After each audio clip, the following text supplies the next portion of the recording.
এই দেহ আত্মা মন জ্ঞান ওই শরীয়ত তরিকত হাকিকত মারিবত দিদাকে দাও ও তার চলে না।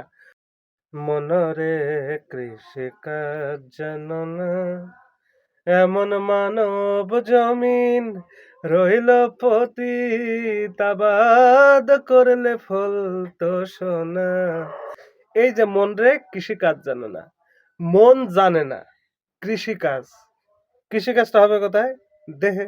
এই যে দেহ আর মনের খেলা, আর এই খেলার একজন অংশীদারিত্ব আছে, যে সবকিছু মানে যেটা থাকাতে এই খেলাগুলো চলবে সেটার নাম হলো নফস, আত্মা, বা দেহের ভিতরের যে বৈদ্যুতিক শক্তি, ইলেকট্রিসিটি। ঠিক আছে?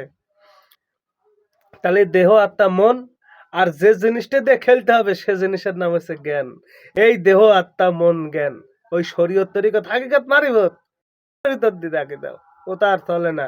ও স্বাস্থ্যর সাধু মহলে চলে না। সাধু মহলে ওই চার জিনিস টপকায় এসে তারপরে দেহ আত্মা মন জ্ঞান নিয়ে পড়ে থাকতে হবে। এই সাইডের খেলা। জয় গুরু আরেক সাই।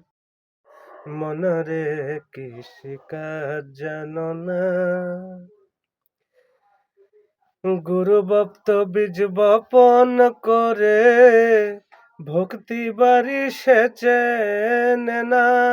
জয় গুরু। ও তুই একা যদি না পারিস মন রাম প্রসাদের সঙ্গে নে না। মনরে কৃষিকাজ জানো না।